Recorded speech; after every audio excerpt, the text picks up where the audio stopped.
Bonjour, je vais parler aujourd'hui de la méditation. Donc ça concerne moi, vous, tout le monde en gros. Et donc ça consiste en l'observation et la concentration. L'observation, disons, de ce qui se passe en nous et qu'on a tendance à oublier. Il faut dire qu'en fait, notre esprit perçoit des choses, enfin, l'environnement, on perçoit des choses de l'environnement, mais pas mal de choses, d'éléments sont filtrés par notre cerveau, car on les estime pas importantes ou au contraire on retient certains éléments de façon automatique. Et tout ça dépend de notre éducation, de ce qui est important donc pour nous, ce qui n'est pas important pour nous. Pour dire que tout ce qui se passe, on peut pas le capter à 100%. Il y a une partie qu'on capte, que notre inconscient capte, donc énormément d'éléments, et il y a une partie que notre conscient capte, mais c'est de l'ordre de 6 ou 7 éléments. Donc on est rentré vif dans le vif du sujet, donc je vais continuer. Donc on trouve, bon, pour faire la méditation, ben justement, conscientiser pas mal de choses. Euh, Notre respiration, notre marche, aussi à l'occasion de tâches routinières du style laver la vaisselle, prendre soin du corps, les soins du corps, enfin, la douche, bref. Euh, donc, et on le fait comment? On le fait, ce serait une démarche, la méditation, qui consisterait justement à porter attention à ces choses-là qu'on ne conscientise pas finalement. Et ça nous permettrait en fait, de ce processus là, cette observation de processus, parce que c'est le processus qui compte et c'est pas le but finalement. Le but de la méditation, c'est pas de pas être stressé d'être moins anxieux. C'est un bénéfice, mais si on commence la méditation, on se dit ouais je veux pas être stressé, je veux être ci, je veux ça. En fait, soit on va réussir, soit on va échouer. Et quand on va échouer, on va être encore plus tendu. Donc le but c'est de se concentrer sur le processus, à savoir l'observation, l'acceptation, donc acceptation de ce qui se passe. Et bon, c'est assez commun. On accepte ce qu'on ne contrôle pas. Euh,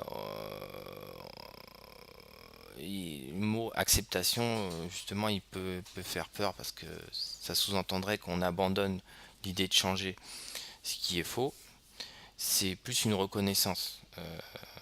Avant d'aller quelque part, il faut savoir où on est, quoi, pour savoir quel chemin prendre. Donc, c'est plus une reconnaissance. Donc, il y a des attitudes à avoir. Donc, je le répète, une attention consciente, c'est le fait de, donc voilà, d'être conscient vraiment de ce qui se passe en nous. Euh, Conscience interne ou conscience externe, autrement dit, sur ce qui se passe autour de nous aussi. Parce que c'est vrai que si on est concentré sur soi, on n'est pas au diapason on va dire, de l'humanité. Bon, il va loin le mec. C'est vrai. Euh, et donc le but, c'est vraiment d'être au présent. Et c'est ça qui, finalement, les meilleurs moments, c'est les moments où on apprécie le moment présent, où on est un beau coucher de soleil, ou, par exemple. Voilà, vraiment un élément naturel finalement. Euh, donc ça, on va découvrir à partir de la méditation nos tendances, comment réagir à certaines pensées, à certaines situations, et on va essayer d'accepter ces tendances. Et en acceptant ces tendances, on va créer un espace qui va ouvrir au changement. quand je parlais de description, c'était à travers les 5 canaux visuels, auditifs, kinésiques, olfactifs, gustatifs. C'est le VACOG qu'on retrouve en PNL notamment.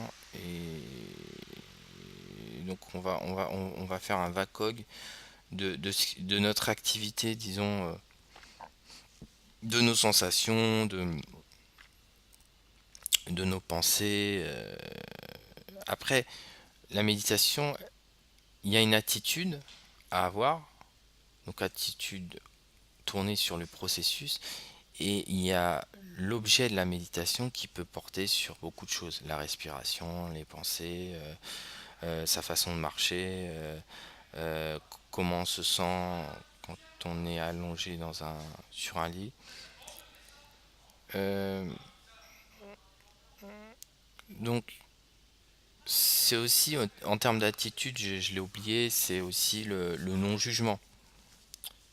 Le non-jugement, et on va essayer de se concentrer vraiment sur les pensées utiles.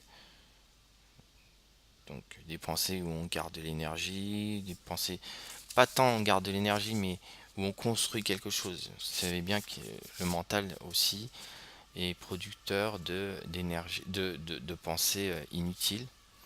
Beaucoup de pensées sont inutiles et ne mènent à rien, mais c'est juste le travail du mental, enfin les habitudes du mental qui peuvent prendre le dessus. Donc voilà, on va travailler donc effectivement sur ce VACOG, et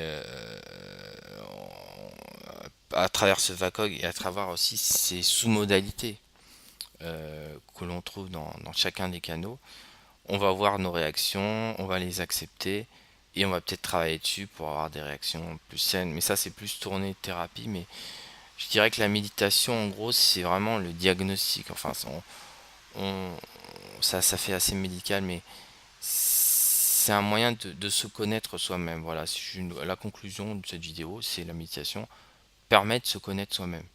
Et c'est essentiel. On a, vis-à-vis du monde, on a une obligation de se connaître soi-même pour tout simplement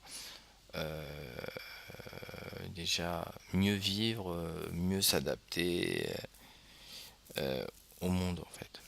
Mieux vivre surtout. C'est assez égoïste, mais on vit pour nous, on aussi vit pour les autres, mais on peut aider personne si on ne s'aide pas soi-même. Donc voilà. Encore faut-il aider et avoir les compétences, ça c'est autre chose. Donc voilà, c'est cette vidéo sur la méditation. À une prochaine fois pour une prochaine vidéo.